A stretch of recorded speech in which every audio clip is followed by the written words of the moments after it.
nosotros predicamos la Escritura de manera expositiva, lo cual quiere decir que vamos a través de libros enteros de la Biblia, predicamos versículo a versículo, y la semana pasada iniciamos un estudio en 2 de Tesalonicenses, capítulo 1, versículos del 5 al 10. Este pasaje, déjeme decir antes de leerlo, si usted viene el día de hoy batallando con algún sufrimiento, especialmente algún sufrimiento por causa del Evangelio, algún rechazo que ha sufrido en el trabajo, algún rechazo que ha sufrido por su familia, este pasaje trae consuelo en medio del sufrimiento. Así que cuando lo tenga, 2 de Tesalonicenses 1, versículos del 5 al 10, respóndame con un amén, por favor. Dice la palabra de nuestro buen Dios: esto es demostración del justo juicio de Dios, para que seáis tenidos por dignos del reino de Dios, por el cual asimismo padecéis.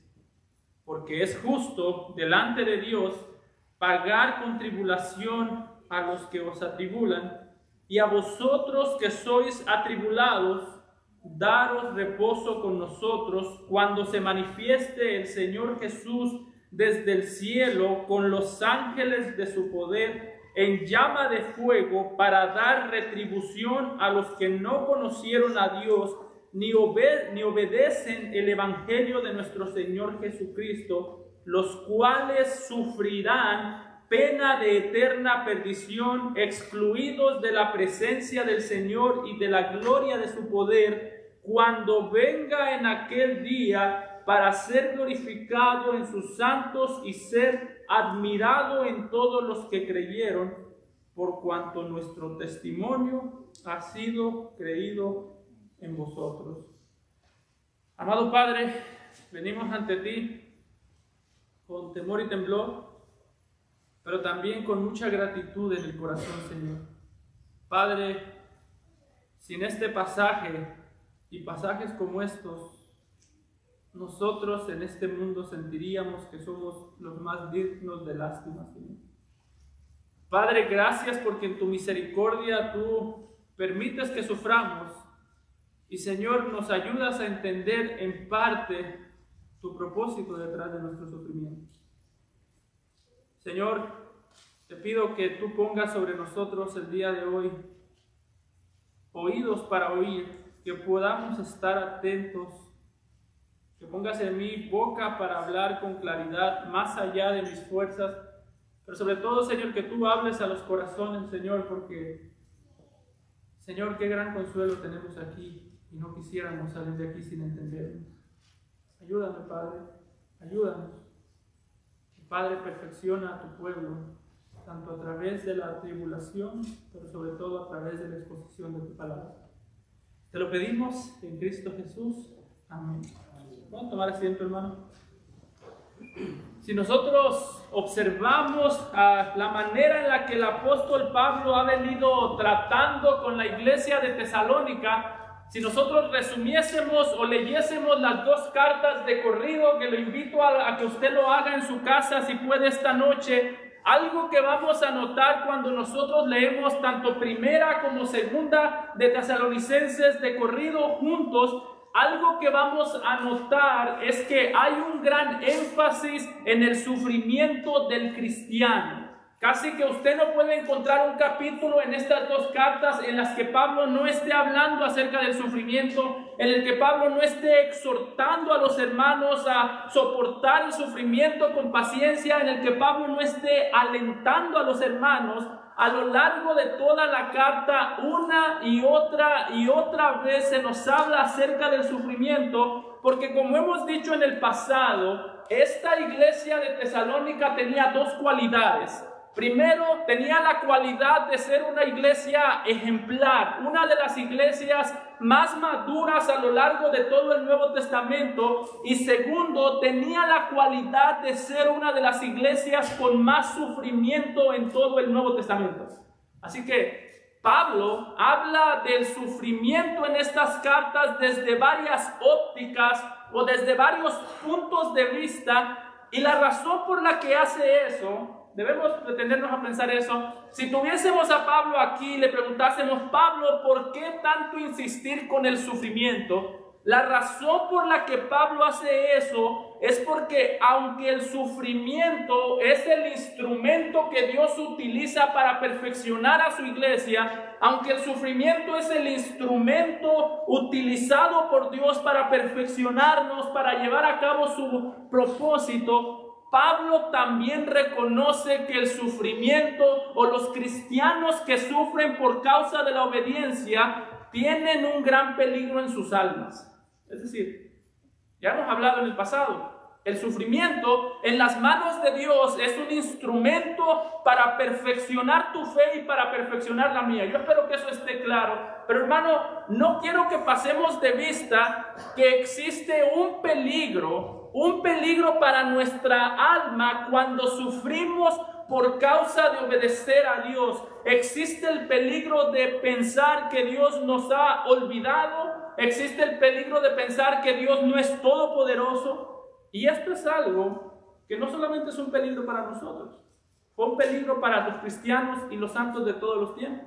Si nosotros vamos a lo largo de las Escrituras, y présteme mucha atención en esto, por favor. Si nosotros vamos a lo largo de la Escritura, una de las cosas que vamos a ver es que a lo largo de toda la Biblia, los cristianos más maduros y los santos más maduros llegaron a dudar del cuidado de Dios en medio del sufrimiento.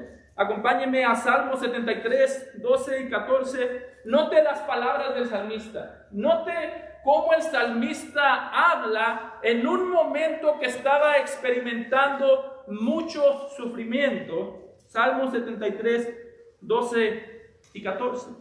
He aquí, dice el salmista, estos impíos, sin ser turbados del mundo, alcanzaron riqueza. Y note lo que dice el salmista cuando él experimentó sufrimiento en medio de un mundo de impíos que no sufren. Dijo, verdaderamente en vano he limpiado mi corazón y lavado mis manos en inocencia, pues he sido azotado todo el día y castigado todas las mañanas.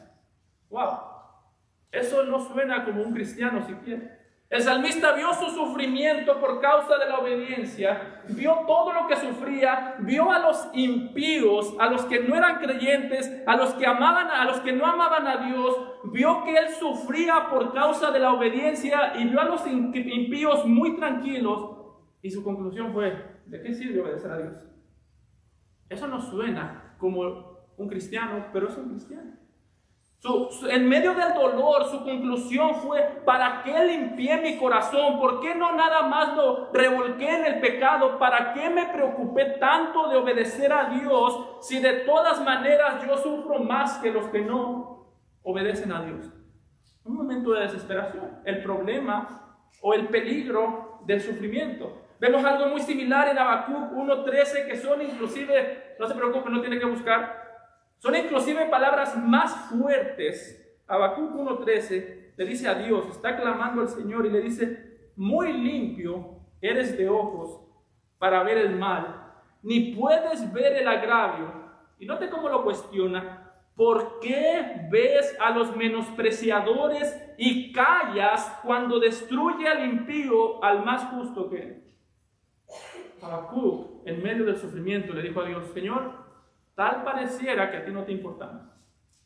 Es el peligro del sufrimiento. Lo que está diciendo Habacuc: Señor, tú eres santo, tú eres bueno, tú eres justo, tú no permites la injusticia, no toleras la injusticia. Y le está diciendo: Señor, si tú eres santo y si tú eres bueno, ¿por qué permites que suframos a manos de personas que te odian? A veces los que ateos, los que no creen en Dios, o los agnósticos, los que dicen que no saben si Dios existe o no, a veces ellos dicen: si Dios es tan bueno, ¿por qué sufres? Hermano, esas preguntas no solo las hacen los ateos, también las hacen los profetas. El profeta Habacuc dijo: Señor, si tú eres bueno, ¿por qué estoy sufriendo? ¿Por qué mi pueblo no encuentra descanso? Si tú eres santo, ¿por qué no eliminas a los pecadores que se levantan contra tu pueblo? Señor, si tú realmente nos amas, si tú realmente tienes control de todo, ¿por qué el mundo está a patas para arriba? Básicamente, en un español llano. Así que, no sé, hermano, si alguna vez usted se ha hecho esas preguntas. Pero yo le puedo decir que yo sí, muchas veces. Muchas veces, cuando sufrimos por causa del Evangelio, decimos, Dios quiera y Dios traiga disciplina o juicio contra el incrédulo, y lo siguiente que vemos es que Dios continúa perseverando al incrédulo. A veces decimos que Dios destruya al que se levanta contra la iglesia, y pareciera que los que se levantan contra la iglesia son los que más prosperan y la iglesia la que más destruida está siendo. Y hermanos, menciono todo esto porque quiero que notemos que aquí Pablo está tratando con este tipo de problema en la iglesia. La iglesia de Tesalónica decía, Señor, llevamos tiempo siguiendo al Señor, llevamos tiempo obedeciendo su ley, reuniéndonos, congregándonos, siendo una iglesia ejemplar, y posiblemente más de un cristiano diría, pero Señor, necesitamos un descanso, estamos cansados de sufrir, no queremos enterrar más hermanos, no queremos ver más hermanos muertos, no queremos tener miedo para salir a la calle. Así que póngase un momento en los zapatos de esta iglesia y posiblemente traiga a su mente esas situaciones en su trabajo cuando entre más cristiano, por así decirlo, se comporta, más sufra. Y mi hermano, si alguna vez hemos experimentado ese sentimiento de Dios no le interesa mi sufrimiento, a Dios no le importa por qué yo sufro, Dios no está al cuidado de mí, este pasaje es para usted. De hecho, yo le recomiendo que cuando pase por sufrimiento, lea este pasaje, recuérdelo, esté bien despierto ahorita para entender lo que dice el mensaje, porque la pregunta no es, ¿pasaremos por sufrimiento por causa del Evangelio? La pregunta es, ¿qué vamos a hacer cuando pasemos por sufrimiento? Así que, con esa introducción, vamos a dividir este pasaje en dos versículos distintos. Yo espero que el Señor nos traiga consuelo.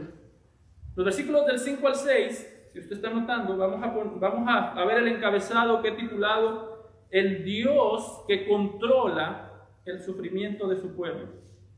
Y en los versículos del 7 a 10 vamos a ver el Dios que trae venganza contra los que hacen sufrir a su pueblo. Bosquejo pequeño. El Dios que controla el sufrimiento de su pueblo.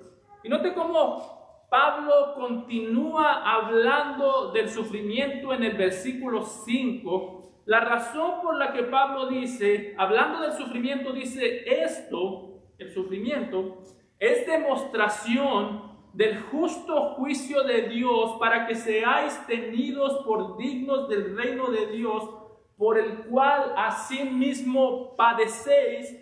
Es porque en este pasaje Pablo quiere darnos una explicación o darnos ánimo explicándonos la manera en la que Dios da a conocer su justicia en medio del sufrimiento. Déjeme ser muy claro en eso. Pablo no nos está explicando por qué Dios permite que suframos. No está diciendo Pablo, o no nos va a dar una explicación de por qué Dios permite el sufrimiento, sino que nos va a decir para qué utiliza Dios el sufrimiento. Y esto es interesante porque, como digo, ya Pablo ha hablado de esto. Si usted va conmigo a 1 Tesalonicenses 3:3, ya antes el apóstol Pablo ha descrito el sufrimiento de la iglesia como algo que proviene de Dios. Ya Pablo antes dijo que cuando habló en 1 Tesalonicenses 3:3 dijo que no quiere que nadie se sorprenda por las tribulaciones. Dice, yo no quiero que las tribulaciones los tomen por sorpresa, porque para esto hemos sido puestos.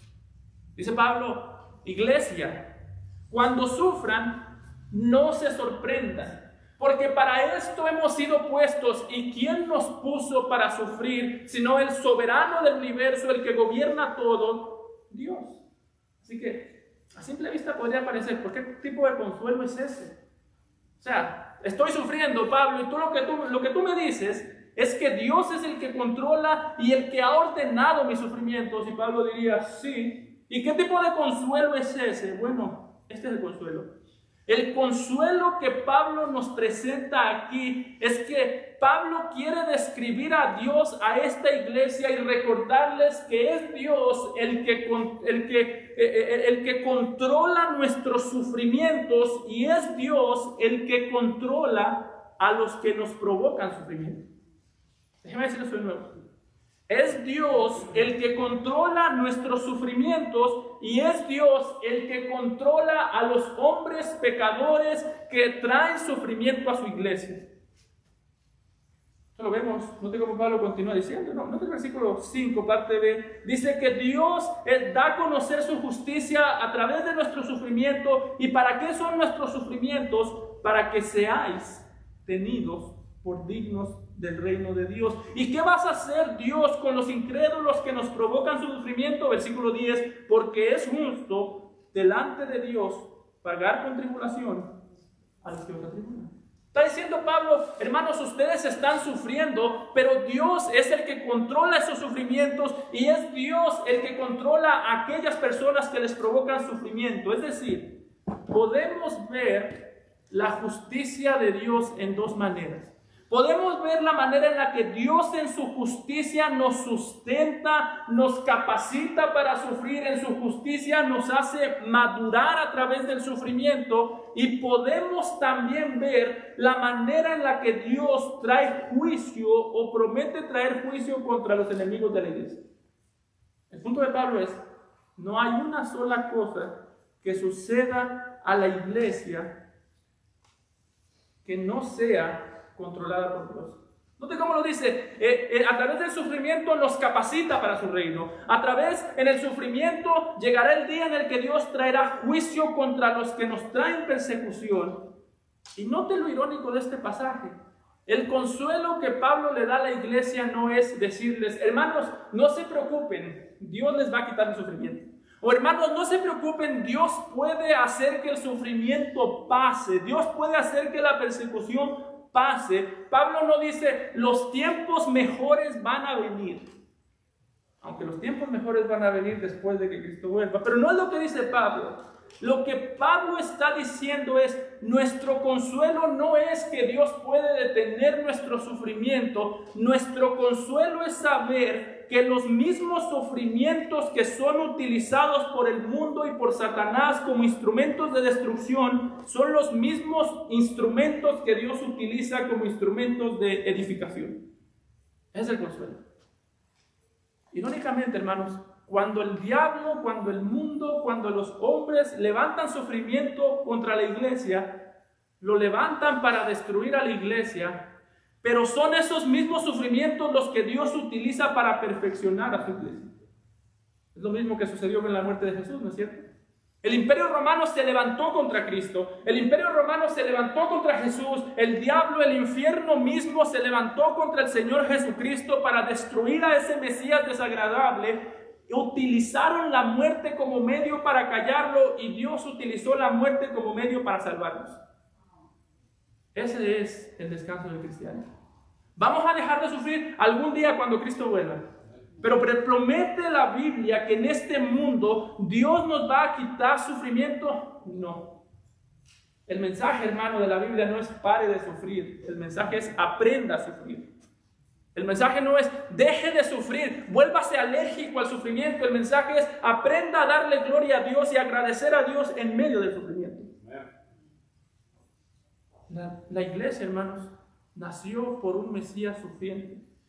Fue crecida por apóstoles sufrientes. La iglesia continúa creciendo a través del sufrimiento de su pueblo. ¿Y sabes cuál es nuestro consuelo, hermano? ¿Sabes tú cuál es el consuelo que Pablo le da a esta iglesia? ¿Cuál es tu consuelo y mi consuelo? Que las mismas manos que fueron clavadas en la cruz del Calvario por tus pecados, las mismas manos que fueron clavadas en aquella cruz, son las mismas manos que controlan tu sufrimiento.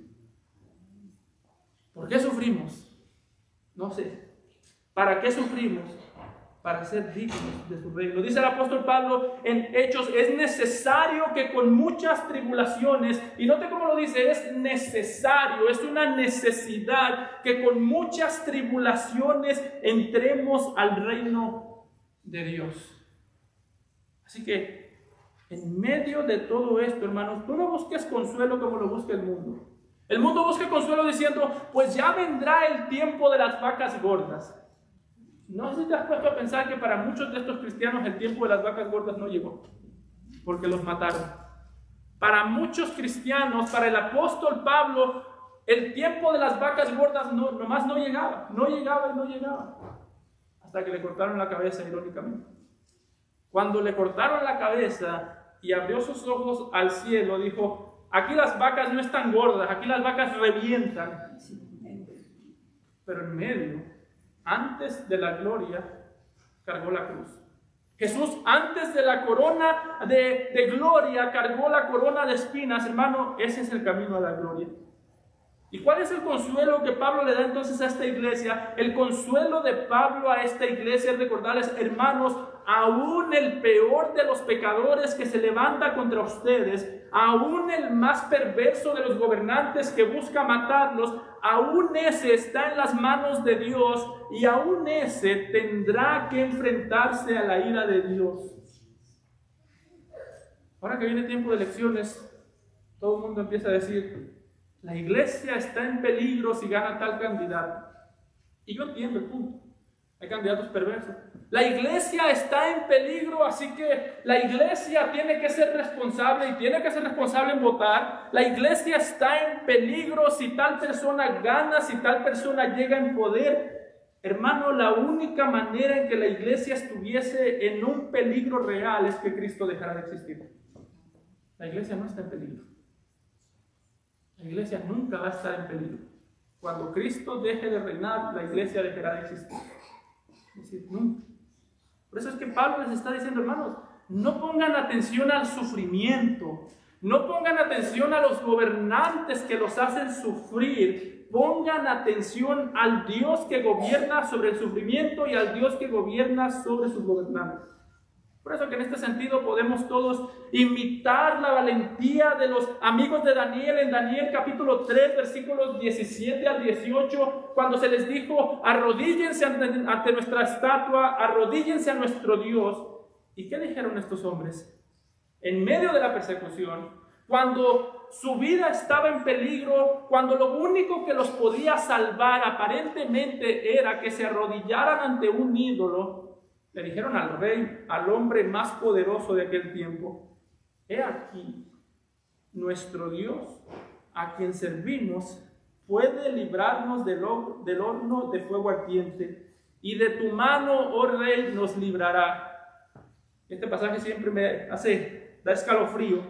Y si no, sepas, oh rey, que no serviremos a tus dioses, ni tampoco adoraremos a la estatua que has levantado. Es decir, rey, mi Dios, en medio del sufrimiento como los tesalonicenses, me puede salvar. Mi Dios puede hacer que no me queme aún si me metes al fuego, al horno de fuego. Pero, oh rey, si mi Dios decide no salvarme, aún ahí yo no inclinaré mi corazón ante tus dioses. Eso puede decir la iglesia el día de hoy. Que se levante el gobierno contra la iglesia, aunque me maten, aunque me persigan, aunque me metan en la cárcel, yo no me puedo arrodillar ante ustedes porque mi corazón está arrodillado ante el Dios del universo. Amén. Hermanos, un corazón arrodillado al Dios verdadero, un corazón que se arrodilla al Dios verdadero por causa de su amor, no se arrodillará a falsos dioses por causa del dolor. ¿Cuál es la garantía? ¿Cómo podemos hacer nosotros? Y déjame pasar un segundo en esto. ¿Cómo podemos hacer nosotros para sufrir de manera correcta? ¿Cómo puedo hacer yo para saber que si el día de mañana se levanta una persecución contra la iglesia, yo no voy a renegar? ¿Cómo puedo hacer para no renegar? Yo antes, cuando escuchaba el sufrimiento, y esto no es broma, pues se puede reír si quiere. Cuando yo escuchaba del sufrimiento, cuando en mis primeros años de cristiano, y que yo veía cómo sufrían los cristianos en Afganistán, en Irak, en todo el mundo, yo decía, ¿por qué no como cristianos cargamos pastillas de anestesia para que cuando lleguen los que nos van a matar, nos tomamos una pastilla y ya no sufrimos dolor. Pero eso no es la solución que Pablo da. ¿Cómo podemos hacer? ¿Cómo hicieron estos hombres, los amigos de Daniel, cómo hicieron estos hombres para sufrir de manera correcta aun cuando sus vidas estaban en juego? Hermano, a veces nos preguntamos, ¿qué voy a hacer yo cuando venga el sufrimiento? No te preguntes eso. Esa pregunta causa ansiedad. Pregúntate, ¿qué estoy haciendo hoy para conocer al Dios verdadero? Porque estas personas fueron guardadas por el conocimiento del Dios verdadero. La pregunta no es, ¿qué voy a hacer yo cuando venga el sufrimiento? Cuando tenga que sufrir por mis convicciones. La pregunta es, ¿estoy conociendo, estoy amando la verdad? ¿Estoy amando al Dios verdadero por sobre todas las cosas? ¿Estoy buscando intimidad con ese Dios? Porque si la respuesta es no, entonces el sufrimiento será lo que te derrumbe. La pregunta no es, ¿qué voy a hacer cuando sufro? La pregunta es, ¿qué estoy haciendo hoy con el conocimiento del Dios verdadero? Es lo que Pablo les está diciendo. Está diciendo, hermanos, pongan atención a Dios. Él está gobernando. Mediten en el Dios que gobierna. Mediten en el Dios que controla todas las cosas. Ámenlo, sírvanlo, y conociendo a ese Dios, ustedes estarán listos para sufrir. Así que, en un sentido, hermanos, nuestro problema con el sufrimiento no es que somos muy miedosos para sufrir. Nuestro problema con el sufrimiento no es que el sufrimiento nos da miedo. Eso es parte del problema. Pero ¿usted cree que a estos hombres no les dio miedo decirle al rey de Babilonia, oye, no te vamos a hacer caso? Si a mí el día de mañana el presidente de los Estados Unidos me cita a su oficina y me pone 3 militares ahí y me dice, oye, tienes que inclinarte ante mí, si no estos militares te van a matar, me va a dar miedo. Ya me dio miedo y no me lo ha dicho. Entonces, ¿cómo fue posible que estos hombres no cayeran? Porque miraban a Dios grande y al rey de Babilonia pequeño. ¿Y cuál es nuestro problema? Miramos al hombre grande y a Dios pequeño. Nuestro problema es que hemos humanizado a Dios y endiosado al hombre. ¿Sabes por qué no le predicamos el evangelio a nuestros compañeros de trabajo? Principalmente por miedo al rechazo. Muchas veces yo no he predicado el evangelio y yo he tratado de esconderme, como lo hizo Pedro cuando negó a Jesús. He tratado de esconderme para que no me pregunten, precisamente porque me da miedo que me rechacen, me da miedo que se burlen, me da miedo mucho más que me maltraten. ¿Y sabes cuál es el problema ahí? El hombre está muy grande en nuestra mente y en nuestra mente Dios es muy pequeño. Por eso es que el problema no es el miedo, el problema son las maneras en las que vemos a Dios y al hombre. El problema no es el miedo, el problema son las convicciones. ¿Cómo me puedo preparar para sufrir de mejor manera? Convicción, conocimiento. ¿Por qué perece mi pueblo? Dice el Señor, por falta de conocimiento. No me conocen, no me honran. Y si no me honran en la comodidad, mucho menos me van a honrar en el sufrimiento. Por eso es que el grito de la Reforma o el grito de la iglesia protestante desde hace muchos años fue unas palabras de Martín Lutero: la paz cuando sea posible, la verdad a cualquier costo. Es decir, si para tener paz tengo que negar la verdad, entonces el precio de la paz está muy caro. Prefiero no tener paz. Si para vivir en tranquilidad con mi familia, para que no me persigan, para que no me odien, para que no se enojen conmigo, tengo que negar al Salvador que sangró por mí, entonces mejor sacrifico a mi familia. Es lo que está diciendo Pablo, es lo que creyeron nuestros antepasados de la fe. Ellos dijeron, si para yo estar en paz con el hombre tengo que negar la verdad, entonces no quiero paz. Hay veces que la guerra honra a Dios más que la paz. La guerra en sentido de persecución. Hay veces, si tú tienes un amigo en el trabajo al que no le predicas el evangelio porque te da miedo que te rechace, o porque dices, si le predico el evangelio ya no va a ser mi amigo, hermano, vas a glorificar a Dios más perdiendo esa amistad por causa de la verdad que conservándola por causa de la mentira. Pierde ese amigo. No te estoy diciendo que vayas y lo maltrates, Estoy diciendo, si predicar el Evangelio te va a llevar a perder a tu amigo, pierde al amigo y dale gloria a Dios, porque amas a Cristo mucho más que a tu amigo. En este pasaje yo no te voy a decir cómo evitar el sufrimiento, sino cómo enfrentar el sufrimiento. Si en tu casa tú tratas de esconder que eres cristiano por miedo a que tus familiares, a que tu mamá, a que tu madre te rechace, a que tu madre te maltrate, a que tu padre te maltrate por causa del Evangelio, hermano, es mejor perder padre y madre, porque el que no aborrece a su padre y a su madre, dijo Jesús, no puede ser un discípulo. Pero ser cuidadoso con cómo digo esto. Porque yo no estoy diciendo que debemos ser groseros con nuestro padre y madre, que somos malos con nuestros amigos. Tampoco estoy diciendo que esto es fácil. A mí una de las cosas que me llena de terror es pensar que el día de mañana mis hijos odien el Evangelio que amo, pero aún ahí mi deseo es decir, voy a amar a Cristo más que a mis propios hijos. No estoy diciendo que sea fácil. Estoy diciendo, eso nos mandó el Señor. Y Él prometió guardarnos. Así que, hermano, es mejor que te odien por predicarles la verdad a que te amen por hacerles creer que crees sus mentiras. ¿Sabes? ¿Qué es lo que dijo el apóstol Pablo? Estos sufrimientos te preparan, te hacen digno, estos sufrimientos te hacen apto para el reino.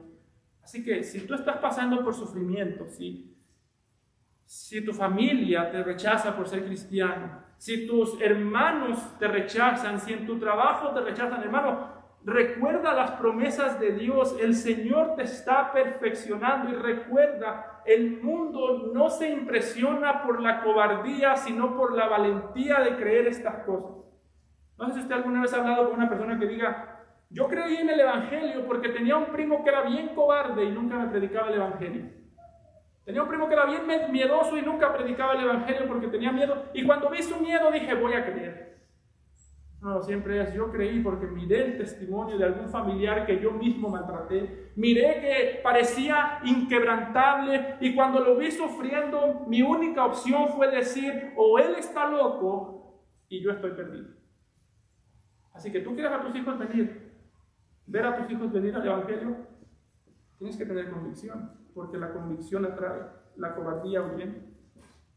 Pastor, pero me rechazan. Hermano, todos nosotros rechazamos el Evangelio cuando vimos la convicción. ¿Por qué? Porque el pecador odia la convicción. Pero hermano, ese es nuestro llamado.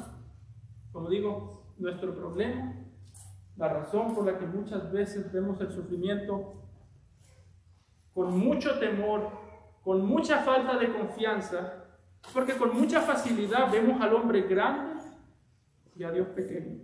Deberíamos decir lo mismo que dijo el salmista en medio del sufrimiento. En Salmo 118, versículo 6, Jehová está conmigo.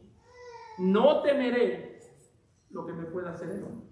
No está diciendo, como muchos dicen el día de hoy, Jehová está conmigo, el hombre no me puede hacer nada. No, está diciendo, Jehová está conmigo y aunque el hombre me puede hacer algo, Dios será suficiente en medio del sufrimiento. ¿Sabes? Piensa en Pablo. Si un hombre sufrió en el Nuevo Testamento fue Pablo, aparte de Jesús obviamente. ¿Pero usted cree que el día de hoy Pablo se acuerda de los sufrimientos? ¿Usted cree que estaba sentado a la diestra de Dios, o no a la diestra de Dios, delante del trono de Dios, diciéndole, Señor, ¿por qué permitiste que yo sufriera? Está diciendo, Señor, sufrí, pero tú eras digno que sufriera aún más. Por eso es que Pablo decía que él de ninguna cosa hace caso. Dice, a mí no me importa que me apedreen, que me maten, que me metan a la cárcel. De ninguna cosa hago caso, ni estimo preciosa mi vida para mí mismo, con tal de que acabe la carrera con gozo. Dice Pablo, mátenme, pero no me quitarán la fe. Mátenme, pero no renunciaré a mi carrera. Hermano, ese mismo Dios te salvó a ti. Ahora, como he dicho, el problema principal es, humanizamos a Dios y endiosamos al hombre. Y note cómo aquí Pablo pone todas las cosas en la perspectiva correcta. Note los versículos del 7 en adelante. Pablo no niega que el hombre nos puede lastimar, no niega que el hombre puede traer persecución a la iglesia, pero note el contraste que Pablo hace entre la manera en la que el hombre nos lastima y la manera en la que Dios trae juicio. Ya en el versículo 10 nos ha dicho que Dios traerá justicia al traer juicio contra los pecadores que persiguen a la iglesia. Y en los versículos 7 al 8 note el contraste que hace entre la manera en la que Dios tratará a la iglesia y la manera en la que Dios trata a los incrédulos.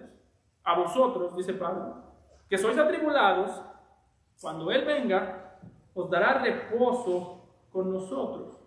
Cuando se manifieste el Señor Jesús desde el cielo con los ángeles de su poder, en llama de fuego, para dar retribución a los que no conocieron a Dios, ni obedecen el evangelio de nuestro Señor Jesucristo. Qué interesante. Pablo dice, ustedes están sufriendo a manos del hombre. Y eso es doloroso y eso da miedo. Ustedes están sufriendo a manos de gobernantes, a manos del hombre, pero está diciendo, ¿sabes cuál es el problema del mundo? Que sufrirá a manos de Dios. Ustedes están sufriendo la violencia humana. A ustedes los hombres los persiguen y los matan. Pero ¿sabes cuál es el problema del mundo? Que cuando Cristo venga, ellos recibirán retribución. Ellos sufrirán en las manos de Cristo. Yo le pregunto, hermano, ¿qué prefiere usted? ¿Sufrir? Porque aquí todo el mundo va a sufrir, es lo que está diciendo Pablo. ¿Pero qué prefiere usted? ¿Sufrir la ira del hombre o sufrir la ira de Dios? ¿Qué prefiere usted? ¿Sufrir con las armas humanas? ¿Sufrir con un hombre que trae una espada en la mano o sufrir la ira del cordero que trae una espada en la mano? Está diciendo Pablo, no se preocupen, porque Dios no olvida los sufrimientos de ustedes.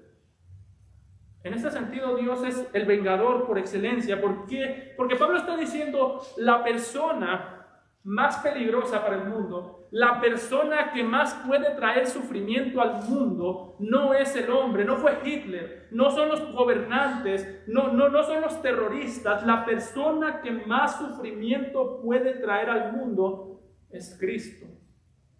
Y lo hará. Traerá sufrimiento a este mundo caído.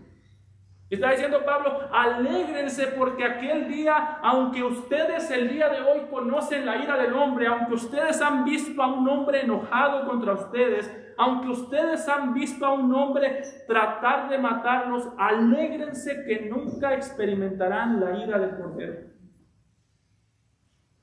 Wow, ese es descanso. Yo no sé cómo eso le cae a tu corazón, pero hermano, yo no sé y nunca sabré qué es ver a Jesús enfurecido contra mí.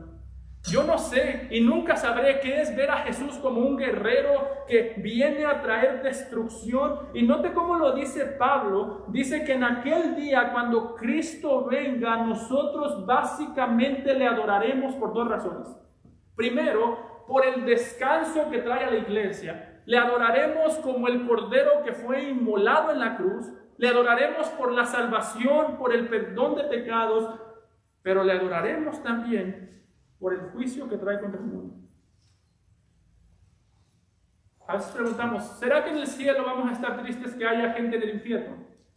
Según Pablo, no. En el cielo no existe una sola persona triste porque hay un pecador en el infierno. En el cielo no existe una sola persona triste porque tiene un familiar en el infierno. De hecho, es todo lo contrario. Noten conmigo Apocalipsis capítulo 6, versículo 10. Cuando se habla acerca del cielo, de las personas que han muerto por causa del Evangelio, se nos dice que Juan vio una visión del cielo y estas personas tenían una sola petición para Jesús. Estas personas que están en gloria, estas personas que murieron por causa del Evangelio, estos mártires que murieron creyendo en Cristo por causa del Evangelio, tienen una sola petición por Jesús.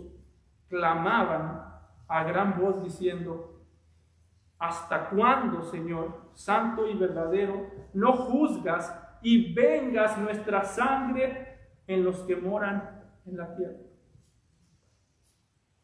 Lo que está diciendo estos hombres es: Señor, ¿hasta cuándo los vas a tolerar? ¿Por qué no los mandas al infierno ya? Esa es la petición de ellos. La petición de ellos no es: Señor, a los que están en el infierno, sácalos, por favor, están sufriendo demasiado. No, la petición es: Señor, mételos, mándalos al infierno porque son enemigos tuyos y son rebeldes. Eso lo dice el Apocalipsis. Usted va a decir: pastor, usted es un sádico. Eso lo dijo Juan. Eso salió del cielo. En el cielo salieron esas palabras. Por eso es que esto puede ser escandaloso, pero hermano, así ve el cielo el pecado. El cielo ve el pecado, Dios ve el pecado y dice: tú lo único que mereces es el infierno. Y por eso estas personas le preguntan: ¿hasta cuándo, Señor?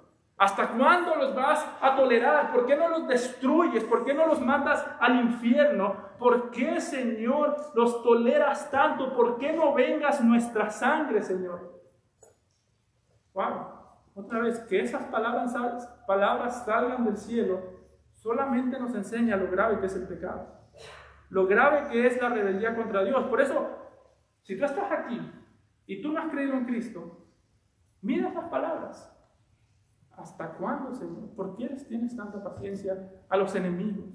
¿Por qué les tienes tanta paciencia a los moradores de la tierra, a los que se rebelaron contra ti? Si tú no has creído en Cristo, déjame decirte que tu problema principal es que si tú no crees en Cristo, el día que Cristo vuelva, si no has creído en Él, la creación entera se inclinará ante Él y le dirá: trae juicio contra este pecador.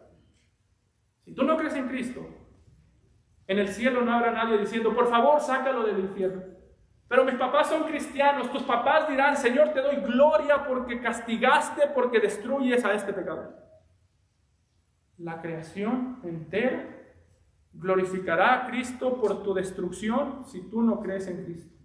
Si tú no crees en Cristo, no habrá una sola alma que te extrañe en el cielo, porque Cristo es suficiente en el cielo. Así que hay un gran problema. Yo sé, como digo, usted puede decir: pastor, usted está un poquito sádico. Es lo que Pablo está diciendo a la iglesia. Él vendrá y traerá retribución. Pablo, pero yo tengo hijos que no son creyentes. Pues diles que crean, porque cuando venga Cristo no distinguirá entre padres e hijos. Él traerá retribución. Pablo, pero mi abuelita no es creyente y es bien, pues dile que crea, porque Él traerá retribución. Note cómo lo dice Pablo en el versículo 8, que traerá juicio a los que no obedecen el evangelio de nuestro Señor Jesucristo. Tú te puedes autoengañar diciendo: bueno, pero yo no soy tan malo. Yo no soy tan malo como Hitler. ¿Sabes tú cuál es el único requisito para ir al infierno? No creo. Quizás no eres tan malo como Hitler, pero eres lo suficientemente malo para ir al infierno. Quizás no eres tan malo como algún terrorista, pero eres lo suficientemente malo para merecer la ira eterna. Por eso es que si no has creído en Cristo, cree hoy. Jóvenes, crean hoy en Cristo. En el cielo nadie los va a extrañar, nadie les va a echar de menos, nadie va a interceder por ustedes. Nadie va a tener interés de interceder por ustedes. Cree en Cristo hoy. El tiempo de creer es hoy. El día de hoy el mensaje de Cristo es claro: vengan a mí los que están cansados y cargados. El que cree en mí tiene vida eterna. El que a mí viene, dice Jesús, no lo echo fuera. El día de mañana el mensaje será: aléjense de mí, hacedores de maldad. Jóvenes, el día de hoy el mensaje es: vengan, crean. Mañana será: aléjate. El día de mañana será: tú no quisiste creer en mí, yo no quiero que tú te me acerques a mí hoy. Tú no quisiste conocerme, no quisiste experimentar el descanso que yo te ofrezco, experimentarás la ira que yo traigo. Tú verás a Cristo. La pregunta es: ¿lo verás y te dará gozo? ¿O lo verás y sufrirás eterna condenación? Por eso, si tú no has creído, cree en Él. Cree en su vida, muerte y resurrección. Solo cree en Él y serás salvo. Pasarás de muerte a vida. No mañana, hoy. Mañana puede ser que lo tengas de enfrente ya no para salvarte, sino para condenarte. Cree en Cristo hoy. Vengan a mí, los que están cansados, cargados y cansados. Ahora, note cómo Pablo, esto es un poquito difícil de explicar porque Pablo por un lado dice, Él traerá descanso. Y le preguntamos, Pablo, ¿cuál es nuestro descanso? Que lo veremos tal y como Él es, como dice Juan en 1 de Juan 3. Pero nuestro descanso también es que en aquel día lo veremos pisoteando a sus enemigos. Esto suena raro, como digo, este pasaje trae un gran consuelo porque da muchas verdades. Pero dice, nuestro gozo será verlo pisoteando a sus enemigos y saber que Cristo triunfó, que la iglesia nunca estuvo en riesgo. Y note cómo lo continúa diciendo el apóstol Pablo. Si le preguntásemos, Pablo, ¿y cuándo vamos a experimentar esa paz? Versículos 9 y 10. Los cuales, los incrédulos, sufrirán pena de eterna perdición, excluidos de la presencia del Señor y de la gloria de su poder, cuando venga en aquel día para ser glorificado en sus santos y ser admirado en todos los que creyeron, por cuanto nuestro testimonio ha sido creído entre vosotros. Lo que Pablo aquí les pide a los tesalonicenses no es que sean positivos. No les está diciendo, hermanos, sean positivos. Échenle buena vibra, como dicen los chavos hoy. Lo que Pablo les está diciendo es, sean pacientes, porque el juicio viene. Pero ¿cuándo viene? Cuando Él venga, en ese momento ustedes lo verán en gloria y ellos lo verán en derrota. Note que aquí la esperanza de la iglesia es cuando Cristo vuelva. La esperanza de la iglesia no es que un día Cristo nos sacará del mundo para que no suframos. No, el sufrimiento y la iglesia cohabitarán hasta que Cristo vuelva. Vamos a estar con el sufrimiento hasta el último segundo que Cristo vuelva. Que el apóstol Pablo es claro, dice, cuando venga en aquel día para ser glorificado en sus santos y ser admirado en todos los que creyeron, en ese mismo momento lo verán los creyentes que lo esperamos y lo verán los incrédulos. Así que nuestra esperanza no es que un día vamos a desaparecer y no vamos a sufrir. Nuestra esperanza es que un día volverá y lo veremos en gloria destruyendo a sus enemigos. De hecho, Jesús mismo nunca nos prometió que nuestra esperanza era que un día íbamos a salir del mundo. ¿Qué le dijo al Padre cuando oró en Juan 17? No te pido que los quites del mundo, sino que los protejas del maligno. Y mi hermano, esa es la garantía de la iglesia. La garantía de la iglesia no es que no vas a sufrir. La garantía de la iglesia es que un día verás a Cristo y se te olvidarán los sufrimientos. Un día verás a Cristo y dirás, ni siquiera sufrí lo suficiente. Un día verás a Cristo y dirás, no hubo una gota, ni una lágrima, ni una gota de sangre que estuviese mal invertida, porque las lágrimas y las gotas de sangre y las lágrimas son una gran inversión para el reino de Dios. Pero note que aquí Pablo habla del futuro. Dice, cuando Él venga, cuando Él se manifieste. ¿Qué quiere decir esto, Pablo? Bueno, nuestra mayor motivación para servir al Señor no es lo que pasa hoy. Yo me acuerdo que yo tenía la idea que entrar al ministerio, y usted ya me ha escuchado decir esto antes, pero yo tenía la idea que entrar al ministerio, al pastorado, era lo más gratificante que un ser humano podía hacer. Con esa idea, tenía 6 meses en la iglesia y yo dije, yo ya me quiero ir. Porque esto no está tan gratificante como yo pensaba. Aquí uno pasa más tiempo con el agua en el cuello que caminando sobre el agua. La motivación que nosotros tenemos para obedecer a Dios no puede ser en este mundo.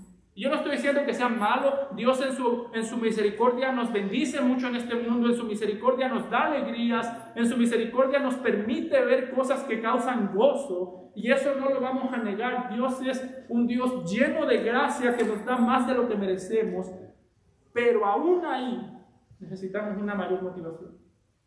¿Qué dijo Pablo? Si nada más tengo esperanza para este mundo de servir a Cristo, soy el más digno de lástima. Entonces, ¿cuál es la motivación? La eternidad. ¿Sabes cuál debe ser tu motivación, hermano? ¿Y cuál debe ser mi motivación? Que cuando Cristo venga, cuando Él venga y el mundo lo vea, mientras al mundo le dice, aléjate de mí, hacedor de maldad, tu motivación debe ser que tú escucharás las palabras, bien, buen siervo y fiel. Entra en el gozo de tu Señor. Dime tú, ¿qué otra cosa más grande hay en este mundo que esas palabras? ¿Qué otra cosa te puede dar el mundo que esas palabras? Saber que cuando Cristo venga estará destruyendo a sus enemigos, mandando a la condenación a los perversos, y las palabras que escucharemos de Él será bien, buen siervo fiel. Ese es el salario del pastor. Ese es el salario de la iglesia. Eso es lo que cura las lágrimas. Bien, buen siervo y fiel. Entra al gozo de su Señor. Esa es la recompensa. Ese es el primer gozo del cielo. Ese es el gozo, hermano. Por eso nosotros no servimos al Señor porque servir al Señor sea lo más gratificante que podemos hacer en este mundo o para este mundo. Nosotros servimos al Señor porque es lo más gratificante que podemos hacer para la eternidad. Cuando vayas a tu trabajo, ve con esto en mente. Tú no vas a servir en tu trabajo para que el patrón te diga muy bien. Si te dice gloria a Dios. Pero tú vas a servir en tu trabajo para que cuando Cristo venga te diga, bien, buen siervo fiel. Tú vas a servir, a predicar el Evangelio, a obedecer al Señor en este mundo para que cuando Cristo vuelva te diga, bien, buen siervo fiel. Hermano, en realidad yo no creo que exista una felicitación, por así llamarla, más grande que esta. Si tú obedeces al Señor, si tú sirves al Señor, y nadie lo aprecia, no te preocupes, el Señor no lo olvida. Aquel día verás que Él no lo olvidó. Si tú sirves al Señor, si tú obedeces al Señor y nadie lo aprecia, tranquilo. Él te va a decir esas palabras. Por eso, unas palabras de Jonathan Edwards, que siempre las tengo en la mente, o muy seguido, él decía a Dios en una de sus oraciones, sella la eternidad en mis ojos. Es decir, que la eternidad sean como unos lentes, que yo los traiga sobre mis ojos 24/7 y que cada cosa que yo haga, mi mente no esté en cómo va a impactar este mundo, sino que mi mente esté en cómo va a impactar la eternidad. Ahí podremos servir al Señor, ahí podremos sufrir por el Señor. Sella la eternidad en mis ojos. Cuando vayas al trabajo, piensa cómo el día de hoy impactará la eternidad. Cuando crías a tus hijos, ¿cómo el día de hoy impactará la eternidad? Cuando estés sufriendo, cuando te maltraten en el trabajo, ¿cómo la respuesta que yo le dé a esta gente va a impactar la eternidad? Sella la eternidad en mis ojos. Déjame terminar con este pasaje.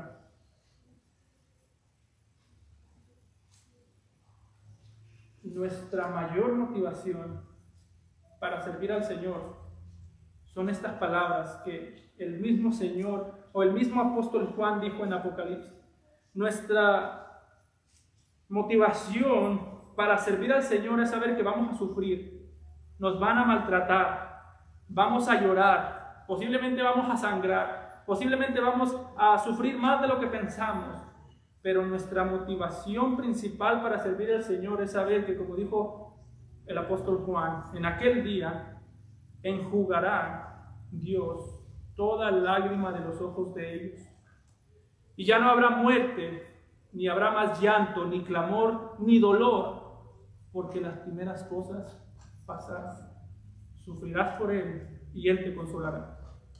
Amado Padre, te damos gracias, Señor, por este pasaje tan lleno de esperanza, tan lleno de aliento para la iglesia. Señor, tú sabes que nosotros tenemos terror al sufrimiento. Tú sabes, Señor, que el sufrimiento nos llena de miedo. Señor, tú sabes que cuando se trata del sufrimiento somos cobardes porque amamos mucho la comodidad. Pero te pedimos, Padre, que tú nos ayudes a que nuestro corazón se llene del conocimiento tuyo para que el día que tengamos que sufrir sepamos que ese sufrimiento es tu instrumento para perfeccionarnos y que ese sufrimiento, Señor, aunque duele, aunque produce lágrimas, un día será quitado por ti. Un día, Señor, nuestros corazones no estarán más heridos.